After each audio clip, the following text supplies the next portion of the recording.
Good morning students. Last time हमने आपको बताया था कि एक छोटा सा टॉपिक फीमेल क्रिटिसाइड्स का टॉपिक रह गया था, बस उसको एक बार डिस्कस करेंगे। और इसके बाद जो है कुछ बच्चों के डाउट्स थे, तो होप्सो उसको मैं या तो कंसेप्ट के थ्रू डिस्कस करूँगी या तो क्वेश्चन आंसर के थ्रू डिस्कस हो जाएगा। ठीक है, तो बिल्कुल भी परेशान होने की ज़रूरत नहीं है कि मेरा क्वेश्चन नहीं लिया गया। तो और भी जो डाउट रहेंगे वो आज जीमीट की क्लासेस में कंप्लीट करा लीजिए, और अदरवाइज़ जो आप लोग मुझे सेंड करते हैं तो वहाँ से तो क्लियर हो जाता है। और कुछ बच्चों के मैंने आंसर्स के लिए मैंने कह दिया था कि हम लोग वीडियो में डिस्कस कर लेंगे, तो आज नहीं तो कल वाले में हो जाएगा। ठीक है, अगर आज बच्चों का क्वेश्चन नहीं आता है तो क्लियर हो गई बात। जो टॉपिक रह गया था वो है फीमेल फीटिसाइड। देखो, होता ये है कि जब एक फीटस होता है, फीटस क्या होता है? एक डेवलपिंग एम्ब्रियो। जब एम्ब्रियो क्या हो रहा है? डेवलप हो रहा है। डेवलपिंग एम्ब्रियो का क्या करते हैं हम लोग? सेक्स डिटर्मिनेशन करना चाहते हैं, यानी हम ये जानना चाहते हैं कि वो मेल है कि फीमेल है। अच्छा, कैसे पता चलता है? अगर ये बच्चा अंदर है, ठीक है, अगर ये अंदर है, इसके चारों तरफ फ्लूइड होता है। ठीक है, ये जिस बैग में है एक बहुत ही फाइन थिन मेम्ब्रेन होती है जिससे ये कवर्ड होता है। ठीक है, और उसके चारों तरफ फ्लूइड होता है, एमनियोटिक फ्लूइड कहते हैं उसे। तो क्या होता है, सेक्स डिटर्मिनेशन के लिए वही एमनियोटिक फ्लूइड का इस्तेमाल किया जाता है। अगर इस तरह से आपको ये पता लग जाए कि आपने एमनियोटिक फ्लूइड निकाला, फिर उसका सेक्स डिटरमाइन कर लिया कि वो फीमेल है कि मेल है, और इसके बाद आपको ये पता चला कि अच्छा फीमेल है, तो उसको क्या कर सकते हैं? उसको किल कर सकते हैं। ऐसा लोग करते हैं। तो अगर इस तरह की चीज़ें होती हैं, जब एक डेवलपिंग एम्ब्रियो का सेक्स डिटरमाइन करके उसको उसकी किलिंग की जाती है, तो उसे फीमेल फीटिसाइड्स कहा जाता है। ठीक है, अब इसे करते कैसे रहते हैं कि करते इन द सेंस कि क्या होता है कि फीमेल को एज अ बर्डन, या उनके लिए बहुत सारी चीज़ें सोसाइटी में इस तरह के लोग अपने से नॉर्म्स बना लेते हैं कि इनके आने पर ऐसा होता है, वैसा होता है, खर्चे ज़्यादा या वॉटएवर। तो उसी चीज़ को थोड़ा सा माइंड में रखते हुए लोगों का ये परसेप्शन रहता है कि फीमेल को पालना मुश्किल रहेगा, तो वो सोचते हुए कि इनको बड़ा ना होने दिया जाए। अच्छा, इसकी वजह से क्या होता है कि जो सेक्स रेशियो होता है किसी भी पॉपुलेशन का, जो सेक्स रेशियो होता है किसी भी पॉपुलेशन का, वो डिसबैलेंस हो जाता है। यानी कि ऐसे करने से क्या हो जाता है, फीमेल का जो नंबर होता है वो लेस हो जाता है, फीमेल का नंबर लेस हो जाता है और मेल का नंबर मोर हो जाता है। अब अगर फीमेल लेस है, मेल ज़्यादा है, तो यानी कि एक टाइम पर ऐसा होगा कि हर एक मेल को एक फीमेल नहीं मिल पाएगी फॉर वेडिंग पर्पस, है ना। और जब ऐसी चीज़ें होती हैं और फीमेल अकेले रह जाएंगे, तो उनका एक्टिविटी किस में जाती है? एक क्रिमिनल एक्टिविटी में भी उनकी पार्टिसिपेशन बढ़ जाती है। उन्हें कोई समझाने वाला नहीं है, उन्हें कोई बताने वाला नहीं है। बात समझ रहे हैं? ठीक है, तो इस पहली चीज़ क्या कि ये तो बहुत छोटा सा एग्जाम्पल था, एक साइड मैंने आपको बताया। कहना मैं चाहती हूँ कि एक पॉपुलेशन, एक हेल्दी पॉपुलेशन, एक हेल्दी सोसाइटी के लिए इम्पॉर्टेंट है कि जितने मेल हों उतनी ही फीमेल हो। ठीक है ना, एक दो का ऊपर नीचे चलता है, बट रेशियो बहुत ज़्यादा ख़राब करना नहीं चाहिए। तो ये था कंसेप्ट आपका फीमेल फीटिसाइड का कि क्या होता है। अब हम लोग स्टार्ट कर रहे हैं एक्टिविटी से। मैंने जो फर्स्ट चैप्टर पढ़ाया था तो हमने आपको बीच से स्टार्ट किया था। कहने का मतलब मुझे स्टार्टिंग से क्लासेस नहीं मिलती, जिसकी वजह से हम लोग एक्टिविटीज़ नहीं कर पाए हैं, अभी तक नहीं कर पाए हैं। परेशान नहीं होने की बात है। जिस तरह हम लोग इस चैप्टर की एक्टिविटीज़ से स्टार्ट कर रहे हैं, जब हम लोग वापस से कभी रिवाइज़ करेंगे तो फर्स्ट चैप्टर की एक्टिविटीज़ भी मैं काउंट अप कर लूँगी। ठीक है, बाकी हम लोग सारे क्वेश्चंस को देखते हुए चलेंगे। मैं आपको पढ़ के बता दूंगी और ये इमेज के फॉर्म में आपको मिल जाएगा, और इसकी डिस्क्रिप्शन में आपको यहाँ पे दे देती हूँ। ठीक है, तो पहला एक्टिविटी है इनका, तो इनका एम है, एक्टिविटी आप देखेंगे बुक में मेंशन है, टू स्टडी बर्डिंग इन ईस्ट। अभी आपको बर्डिंग पता है कि किस तरह से वो एसेक्सुअल मोड है डेवलपमेंट के लिए, ठीक है, रिप्रोडक्शन के लिए। तो यही कहना चाहते हैं कि अगर आपको बर्डिंग देखनी है, ठीक है, तो उसे आप कैसे स्टडी कर सकते हैं। तो आपको मटेरियल क्या चाहिए, मैं आपको सब पढ़ के बता रही हूँ। ठीक है, कोई ज़रूरी नहीं है कि आप नोट करें, मेरा काम है आपको पढ़ाना, तो मैं आपको पढ़ा दे रही हूँ। ठीक है, और वो से पॉडकास्ट के सेंस ऑफ में आपको मैं रिकॉर्ड करके नहीं दे सकती, इस वजह से मैंने सामने बुक भी रखी है, एक्सप्लेनेशन के लिए शीट भी रखी है। ठीक है, जो आपको ठीक लगे उसे आप नोट कर लीजिए, कोई भी प्रेशर नहीं है। ये इसलिए मैं कह रही हूँ क्योंकि एक्टिविटीज़ के लिए बिल्कुल प्रेशर नहीं है। क्वेश्चंस के लिए ये रहता है कि हाँ अच्छी बात है कि आप एनसीईआरटी के क्वेश्चंस और कुछ एक्स्ट्रा क्वेश्चंस को नोट करें, क्योंकि मेरे नोट्स बड़े कम होते हैं। मैंने नोट्स अगर कंसाइज वे में दिया हुआ है तो एटलीस्ट आपको क्वेश्चन प्रैक्टिस ज़्यादा करनी चाहिए। ठीक है, चलो एक्टिविटी पर आते हैं। एक्टिविटी का एम है कि टू स्टडी बर्डिंग इन ईस्ट। हम देखना चाहते हैं कि किस तरह से बर्डिंग ईस्ट में होती है। ओके, इसके लिए हमको मटेरियल्स क्या चाहिए? Test tube, conical flask, cotton plug, yeast granule और 10 ग्राम शुगर चाहिए। ठीक है, ये सब आपको मिल जाता है। अब आपको सिर्फ देखना है कि कैसे कैसे आप इसको देख पाएंगे। आपने फिर और आपको क्या चीज़ें चाहिए? इसके साथ 100 ml water, slide, cover slip, dropper, microscope. Done. अब आपको क्या करना है? 100 ml ऑफ वाटर को कॉनिकल फ्लास्क में डालना है, उसमें 10 ग्राम जो आपने शुगर ली है उसको उसमें डिजोल्व कर देना है। ठीक है, अब उसमें से 20 ml ऑफ सॉल्यूशन निकाल लेंगे टेस्ट ट्यूब में, और पिंच में चुटकी भर आप उसमें ईस्ट के ग्रेन्यूल्स को डाल देंगे। मार्केट में ईस्ट अवेलेबल है। ठीक है, उसको आप डाल देंगे, उसे शेक करेंगे, हिला देंगे थोड़ा सा, and then put a cotton plug on the mouth of the test tube. अब आपने कॉटन प्लग लगाना है। क्या कॉटन प्लग क्या होता है? कॉटन लो और उसका जो माउथ है टेस्ट ट्यूब का उसको बंद कर दो, है ना, तो उसे कॉटन प्लग बोलते हैं। वैसे एक्चुअली प्लग आती भी है, वो एक अलग चीज़ है, बनी बनाई भी आती है, उसे आप लगा सकते हो, बट एक्चुअली अगर नहीं भी है तो आप क्या लीजिए, कॉटन लीजिए, उसको बॉल बनाइए और उसको उसके माउथ पर लगा दीजिए। ठीक है, and keep it in a warm place, और थोड़ी सी गर्म प्लेस पर इसको रख दो। ठीक है, after 1 or 2 hours take out a small drop of yeast culture. आपने जो अभी ईस्ट को उसके अंदर डाल दिया था, तो यानी आप उसे कल्चर के लिए आपने रख दिया था, यानी उसे ग्रो करने के लिए रख दिया था।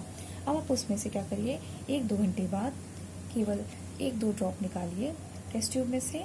और कैसे निकालेंगे? With the help of dropper आता है, जैसे आपको पोलियो पिलाई जाती थी तो एक ड्रॉपर कैसे रहता है ट्यूब सा जिससे पिलाते हैं, वैसे ही ड्रॉपर होता है। ठीक है, उसको आप क्या करेंगे, स्लाइड पर रखिए। स्लाइड पर रखने के बाद उसके ऊपर कवर स्लिप रखिए। ऐसी स्लाइड होती है, ग्लास का होता है, और इसी के ऊपर कवर स्लिप होती है, वो भी स्क्वायर या फिर सर्कल में शेप में आती है।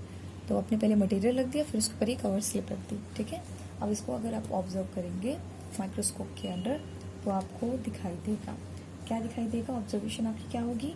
Eight first a large number of small cells are scene.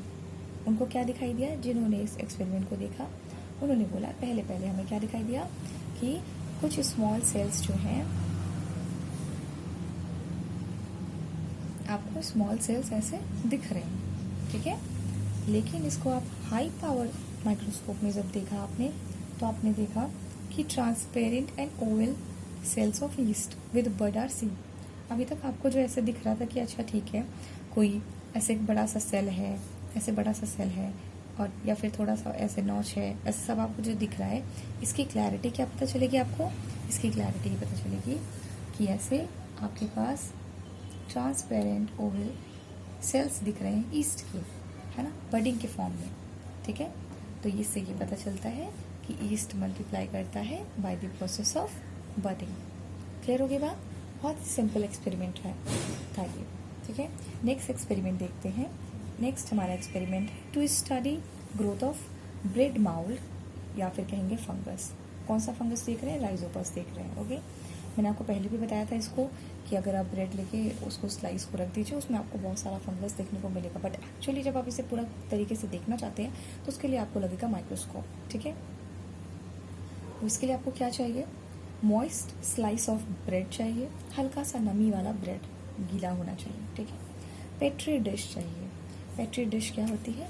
ऐसा एक कटोरी होती है, समझ रहे हैं, बट ये आई थिंक उसकी होती है, सैरामिक की होती है। ठीक है, दूसरा कंटेंट लगा होता है, बड़ी पतली सी रहेगी, वो आपकी पेट्री डिश हो जाती है, और मोटी भी आती है, थिक भी आती है। ठीक है, मैग्नीफाइंग ग्लास चाहिए, ऐसे करके मैग्नीफाइंग ग्लास होता है, ये आपको चाहिए। तो आपको करना कैसे है? A slice of bread is moistened and keep in a cool, moist and dark place on a petri dish for 1 or 2 days। आपने जो ब्रेड लिया है उसको आप कुछ टाइम के लिए, 1 या 2 दिन के लिए पेट्री डिश में डाल के रख दीजिए। ठीक है, observe the slice with the help of magnifying glass.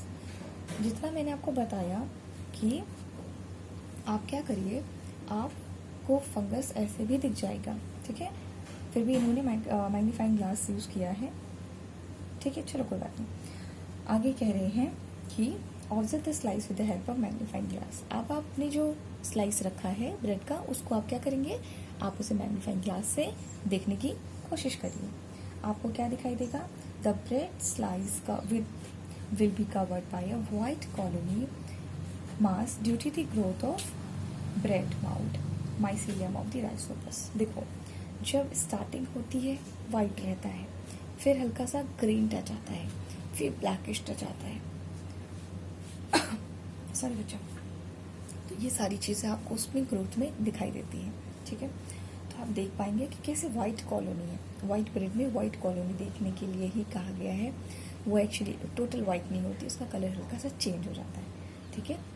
उसके बाद आप उसमें माइसीलियम, एक्चुअली आपको बहुत सारे मास दिखाई देंगे, जैसे लगेगा कि ये इकट्ठा ऐसे करके आपके पास फंगस ग्रो कर गया है, ठीक है, लेकिन एक्चुअली वो क्या होता है, ऐसे माइसीलियम होते हैं, पढ़ा है ना। उसकी बॉडी माइसीलियम के फॉर्म में, हाइफे फॉर्म में होती है, ऐसे ऐसे रहते हैं, समझ पा रहे हो। यहाँ पे स्पोरेंजियम रहेगा, ठीक है, तो आपको इस तरह का स्ट्रक्चर देखने को मिलेगा। कंक्लूजन क्या है, अच्छा, कुछ टाइम के लिए उसे आप रख देंगे, after few days it turns black. अभी जो आपने व्हाइट कलर की कॉलोनीज देखी है, कुछ टाइम के लिए रख दीजिए, वो किस कलर की अपीयर होने लगेंगी, वो ब्लैक कलर की अपीयर होने लगेंगी, ठीक है। अब क्या होगा, the mycelium, the vegetative mycelium develop into asexual sporangia. जो अभी तक स्पोरेंजिया नहीं बना था, लेकिन अब क्या है, जब ये ब्लैक हो रही है तो आपको स्पोरेंजिया भी दिखेगा, क्योंकि अब ये वो स्टेज आ गई जिसमें स्पोरेंजिया डेवलप हो गया है। स्पोर्स भी थोड़े टाइम पे आने लग जाएंगे, और इवन आ ही जाते हैं, थोड़ा बस डेवलप होना है और उनमें क्या होना है, बर्स्ट होना है, ये स्टेज बच जाती है। कंक्लूजन क्या है, कंक्लूजन इसका ये निकलता है कि each sporangium contain hundreds of black spots. वो आपको ब्लैक क्यों दिख रहा है, स्पोर्स की वजह से दिख रहा है। And these spores are dispersed into air to germinate on suitable environment और सबस्ट्रेटम। क्या कह रहा है कि जब ये जो आपको दिख रहे हैं हंड्रेड्स ऑफ ब्लैक स्पॉट्स जो आपको दिख रहे हैं, वो क्या है, वो स्पोर्स हैं, और वो थोड़े टाइम के बाद क्या हो जाएंगे, एयर में डिस्पर्स हो जाएंगे, यानी बर्स्ट होके वो घूमने लगेंगे। फिर और जैसे उन्हें सुटेबल कंडीशन मिलेगी, सुटेबल जगह मिलेगी जहाँ पे मॉइस्ट कंडीशन हो, वहाँ पर वो वापस से ग्रो करेंगे। क्लियर होगी बात। अब आज हम लोग क्वेश्चंस करेंगे, एक एक्सरसाइज मतलब कहने का मतलब एक एक्टिविटी रह गई है, इसे हम नेक्स्ट स्टार्ट कर लेंगे, ठीक है, एक ही रह गई है, क्योंकि वरना अब दो एक्टिविटी आप पढ़ो, अब आगे क्वेश्चंस करते हैं, ठीक है। अब आपका पहला क्वेश्चन है, ये आपका इंटेक्स्ट क्वेश्चन है, एनसीईआरटी बुक का इंटेक्स्ट क्वेश्चन है। इंटेक्स्ट का मतलब क्या होता है, जब आप पूरा कंटेक्स्ट पढ़ रहे थे उसके बीच में क्वेश्चन आया था, ठीक है। तो अगर आप उस टाइम पे आपने आंसर नहीं किया है तो अभी आप सुनेंगे, ठीक है। आपका पहला क्वेश्चन है, what is the importance of DNA copy in reproduction. कह रहा है कि ऐसे, अब मैं आपको कुछ चीज़ें बता देती हूँ, देखो ध्यान से। जब भी कोई सेल ग्रोथ होती है ना, जब भी कोई सेल, इस सेल को एक सेल और बनाना है, इस सेल को एक सेल और बनाना है, तो ये क्या करता है, अब इसके पास अपना डीएनए है, इसके पास अपना डीएनए है, इस डीएनए को अभी ये चाहता है कि एक सेल और बन जाए। अब अगर एक सेल और बन जाए और उसका और इसका डीएनए सेम नहीं होगा, तो ये लोग साथ मिलके परफॉर्म कैसे करेंगे, है ना। बॉडी फंक्शनिंग जो आपकी चलती है वो इसी बेसिस पर चलती है, क्योंकि सारे सेल आइडेंटिकल हैं, है ना। आइडेंटिकल का क्या मतलब होता है, आइडेंटिकल का मतलब होता है in the means of genetic material. अगर इसका इन्फॉर्मेशन जो है वही इन्फॉर्मेशन इसको देनी पड़ेगी। इसलिए क्या होता है कि जब ये सेल अपने आप को इस लायक बनाता है, डिवीजन में डालता है कि मुझे एक सेल और प्रोड्यूस करना है, उससे पहले क्या करता है, ये अपने डीएनए की कॉपी बना लेता है, अपने डीएनए की कॉपी बना लेता है। कैसे, कब, क्यों, ये आप 12th में पढ़ेंगे, लेकिन अभी आपको जितना बताया जा रहा है वो ये, उसको ध्यान से सुनो कि क्या करता है, अपनी एक कॉपी बना लेता है। ध्यान से देखो, ये डीएनए आपका ऐसे करके ओपन हो जाएगा, और इस पर, क्योंकि हमारा डीएनए कैसा होता है, डबल हेलिकल होता है ना, तो इस पर क्या होगा, एक ऐसा नया स्ट्रैंड आ जाएगा। तो ये डबल हो गया, एक ये डबल हो गया, ठीक है। अब क्या होगा, अब आराम से सेल डिवाइड कर सकता है, एक सेल को ये मिल जाएगा, एक सेल को ये मिल जाएगा, ठीक है। इससे क्या होगा, इनका जेनेटिक मटेरियल सेम है, ठीक है, जो इन्फॉर्मेशन इसके पास है वही इन्फॉर्मेशन इसके पास है, ठीक है। इस तरह से 2 सेल डेवलप हो गए। माइटोटिकली जब डिवाइड करते हैं 2 सेल बनते हैं, ठीक है। खैर वो एक अलग इशू है, आपको समझाना बस इतना था कि डीएनए कॉपी क्यों हो रही है, ताकि आपकी इन्फॉर्मेशन सेम रहे, ठीक है। बाकी सारे आपको काम करने हैं, वो चीज़ें सेम रहे। अब आपको आंसर देख लेते हैं, ठीक है। आंसर कहता है DNA contains information for inheritance of character from parents to next generation. ध्यान से सुनो, कह रहा है कि डीएनए के पास वो सारी इंफॉर्मेशन होती है जिसकी वजह से एक पेरेंट से उसके ऑफस्प्रिंग तक क्या जाते हैं, कैरेक्टर्स ट्रांसफर होते हैं, है ना। जैसे पेरेंट की हाइट कितनी है, बच्चे की हाइट कितनी होनी चाहिए, ठीक है, या स्किन कलर क्या है, बच्चे का स्किन कलर क्या होना चाहिए, ये सारी इंफॉर्मेशन किसके पास है, सारी इंफॉर्मेशन रहती है डीएनए के पास, ओके।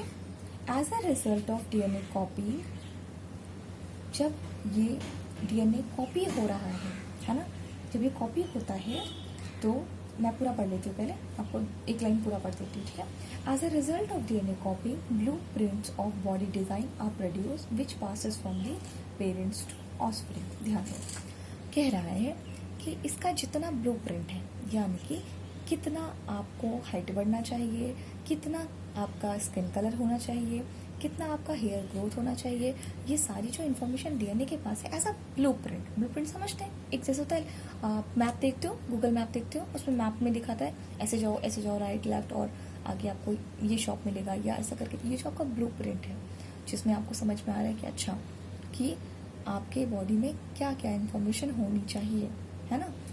तो ये जो ब्लू प्रिंट है वो किसके पास है, एक जो सैंपल है, सैंपल समझो आप, मॉडल टेस्ट पेपर समझते हो, मॉडल जो एग्जैक्ट टेस्ट पेपर नहीं होता बट एक डिज़ाइन होता है, क्वेश्चन पेपर का डिज़ाइन होता है, वैसा ही आपके पास इंफॉर्मेशन का डिज़ाइन होता है। तो जब आप इसे क्या कर रहे होते हैं, कॉपी कर रहे होते हैं, तो ये डिज़ाइन सेम टू सेम दूसरे के सेल में जाना चाहिए। उस वक्त क्या होता है, ये डीएनए अपने आप को कॉपी करता है ताकि सेम इन्फॉर्मेशन इसको भी मिल जाए, जो मेरे पास है वही इन्फॉर्मेशन उसको मिल जाए, ठीक है, कोई लॉस नहीं होना चाहिए, ओके। अब फिर क्या होता है, thus DNA copying maintains the body features in different generation of a species. DNA वो है, वो मटेरियल है जो सेम फीचर्स को क्या कर रहा है, प्रमोट कर रहा है, ठीक है। जनरेशन आफ्टर जनरेशन स्पीशीज में वो चीज़ें देखने को मिलती रहती हैं, okay. Sometime DNA copying also create variations which are useful for the survival of species over time. आप जब अभी थोड़े से इसमें इवोल्यूशन पढ़ोगे तब आपको समझ में आएगा कि किस तरीके से क्या कहा इन्होंने। जब डीएनए कॉपी हो रहा होता है, जब डीएनए कॉपी होता है उस टाइम पे थोड़ा सा एरर का चांस रहता है, छोटा सा एरर, समझ रहे हैं, छोटा सा एरर। उस एरर की वजह से क्या होता है, जैसे आप समझिए कि आप कोई नई चीज़ सीखने गए हैं, ठीक है, अब आपको जैसा सिखाया गया है आप वैसा ही करके आते हैं, उसमें कोई दिक्कत की बात नहीं है। लेकिन सपोज आपको कहा गया एक लाइब्रेरी जाइएगा, लाइब्रेरी में ये बुक रखिए, उसको आप ऐसे पढ़िएगा, बताया गया आपको, पहले आप प्रीफेस पढ़ेंगे, ये पढ़ेंगे, फिर आप second chapter, first chapter, third chapter, ठीक है। आपने क्या किया, उसमें स्टार्टिंग में राइटर के बारे में भी लिखा हुआ था, आप समझिए, हमने आपको कुछ और बोला था, हमने कहा था प्रीफेस पढ़ लेना और इंट्रोडक्शन देख लेना और उसके बाद डायरेक्ट आप सीधे चैप्टर पढ़ने लगना। आप गए, आपने क्या किया, आप ऐसे ही काम कर रहे थे, लेकिन आपको बीच में लगा कि अच्छा ठीक है, बीच में नज़र पड़ गई आपकी और आपने देख लिया कि अच्छा इस बुक का राइटर कौन है। मैंने तो नहीं बोला राइटर पढ़ने को, लेकिन आपने राइटर पढ़ लिया, ठीक है। मैं आपको प्रोग्रेसिव एग्जाम्पल दे रही हूँ सिर्फ। अब इससे क्या हो गया, इससे आपकी जो मैंने आपको एक प्लेटफॉर्म दिया था, जिस तरह से मैंने आपको बताया था, आपने उस तरह से काम नहीं किया और हल्की सी मिस्टेक हो गई। मिस्टेक कैसी, जो यूज़फुल है, आपने राइटर का नाम आपको पता चल गया और ये आपके लिए यूज़फुल है कि आपको पता चल जाए कि आपने जो बुक पढ़ी थी उसका राइटर कौन था। बात समझे। अब ध्यान दो, जो ये इन्फॉर्मेशन है इसके पास, ये इन्फॉर्मेशन हूबहू कॉपी करता है ना, एकदम कॉपी करता है, ठीक है।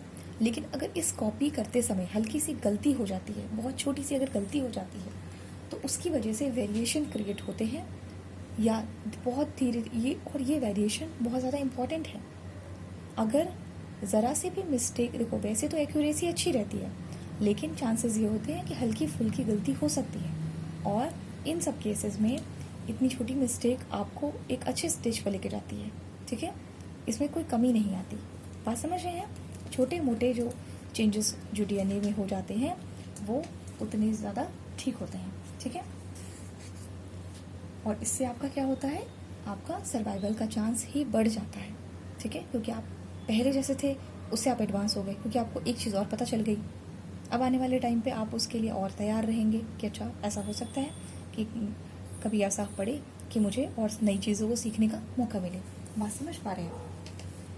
नेक्स्ट क्वेश्चन है, Why is variation beneficial to the species but not necessarily for the individual? ध्यान दो, कह रहा है कि पूरी स्पीशीज के लिए वेरिएशन एक अच्छी चीज़ है, लेकिन एक इंडिविजुअल के लिए वेरिएशन एक अच्छी चीज़ नहीं होती है।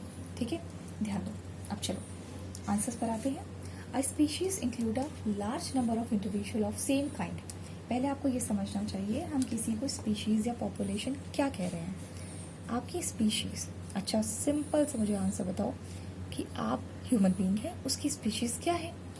आपको पता होगा कि हम लोग को, ह्यूमन बीइंग को होमोसेपियन कहा जाता है।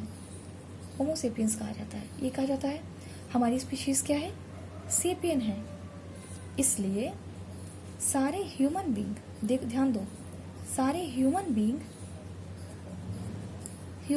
जैसे ही लगते हैं। बात को समझो, सारे ह्यूमन बीइंग जैसे ही लगते हैं, लेकिन ये स्पीशीज लेवल पे अच्छी चीज़ है। ठीक है, ये बेनिफिशियल है। ऐसा नहीं होना चाहिए कि एक ह्यूमन बीइंग दूसरे ह्यूमन बीइंग जैसा लगे ही नहीं, है ना? समझ रहे हैं? यहाँ पर हम आपको आइडेंटिकल होने की बात नहीं कर रहे, ह्यूमन बीइंग का ह्यूमन बीइंग जैसा लगना कह रहे हैं। ये ज़रूरी है, लेकिन जब आप इंडिविजुअल की बात करते हैं, जैसे एक बच्चा है शौमिक, आप समझो कि एक शौमिक है, शौमिक का जो भाई है, सपोज जो उसका ब्रदर है, वो भी शौमिक जैसा दिखता तो क्या होता? ट्विंस कंडीशन की बात नहीं कर रहे।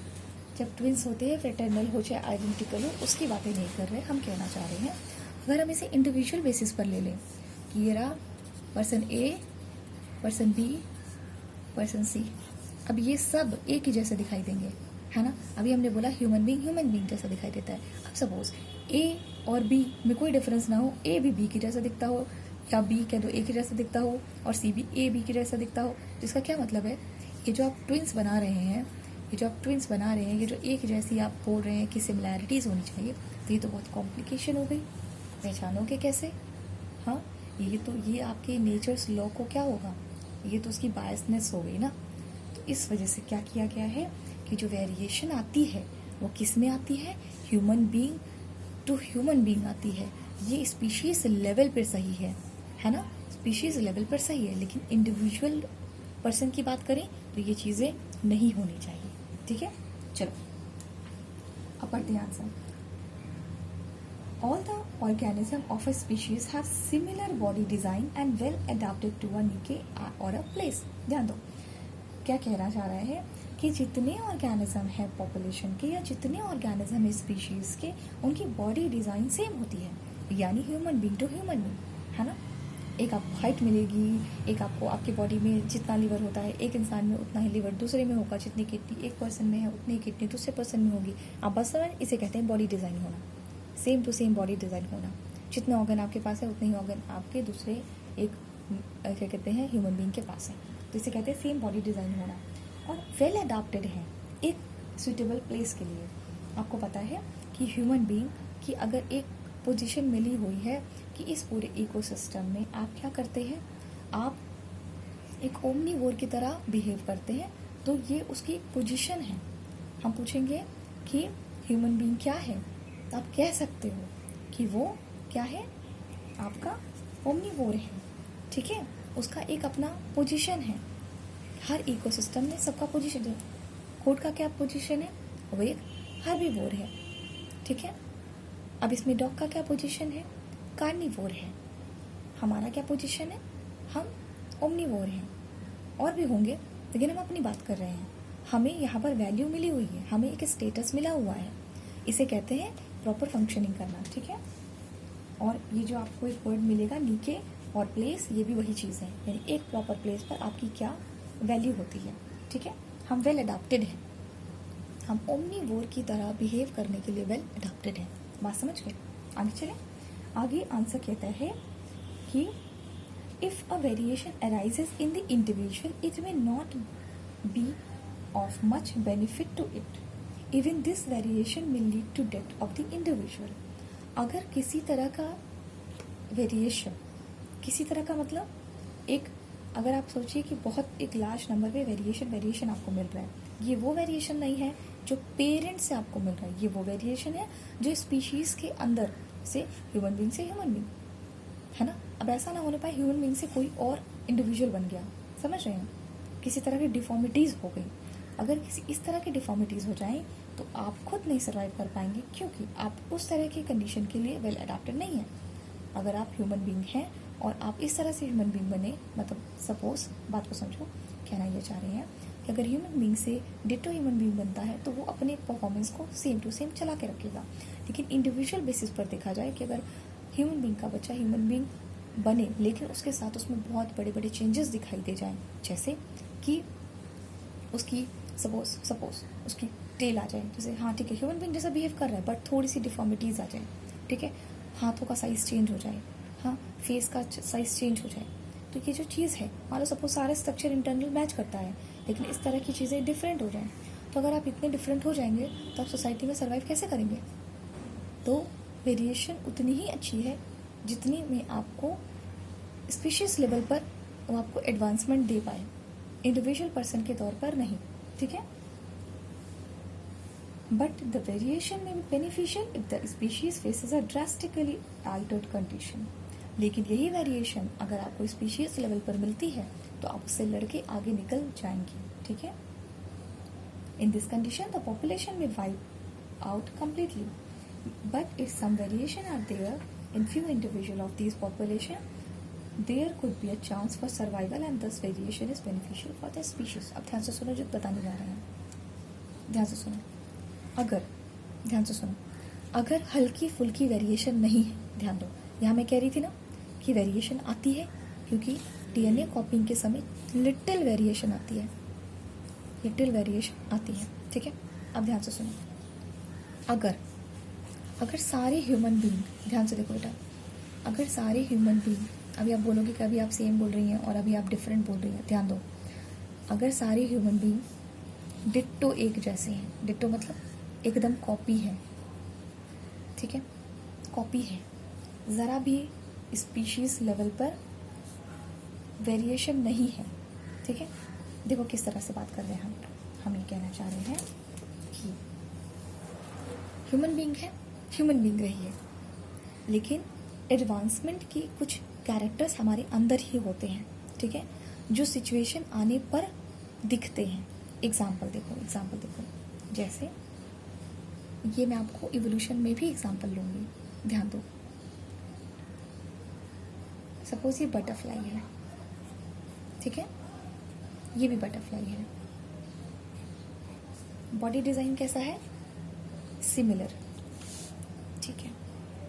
अब मैं किस वेरिएशन की बात करने जा रही हूँ वो देखो, मैंने कहा कि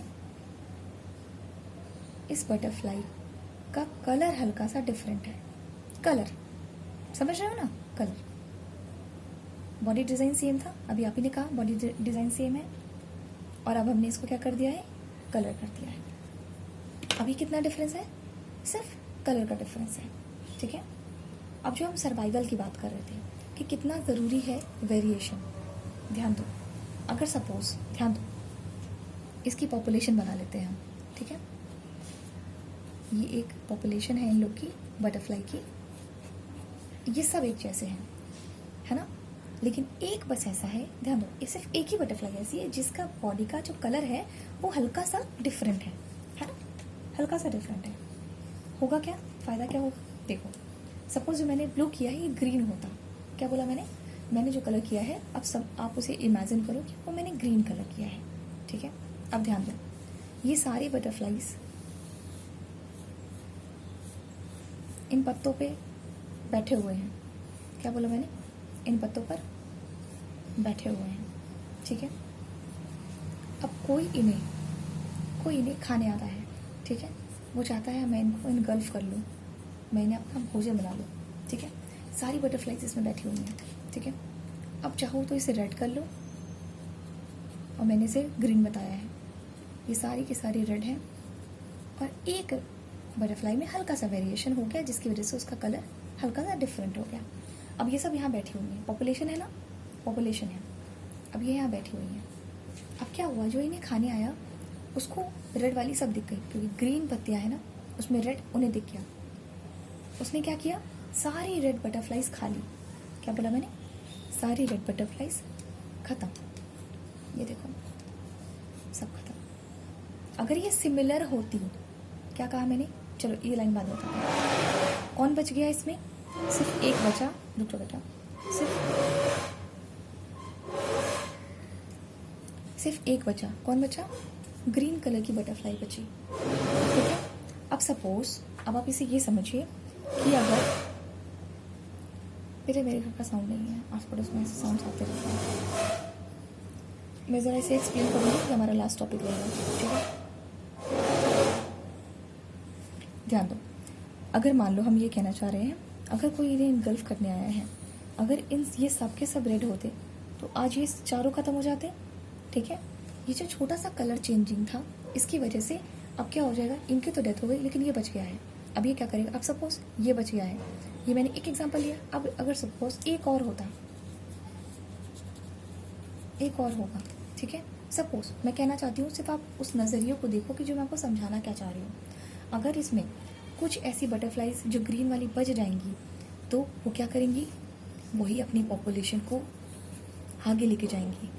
पूरी तरीके से वाइप आउट नहीं हुई हैं। कोई पॉपुलेशन कभी भी पूरी तरीके से ख़त्म नहीं हो जाती, ठीक है। ध्यान दो, जब तक उसमें अननेचुरल चीज़ें ऐड नहीं होती, ठीक है। कोई पॉपुलेशन पूरी तरीके से वाइप आउट नहीं होती, क्योंकि हल्का फुल्का वेरिएशन नेचर लाती रहती है।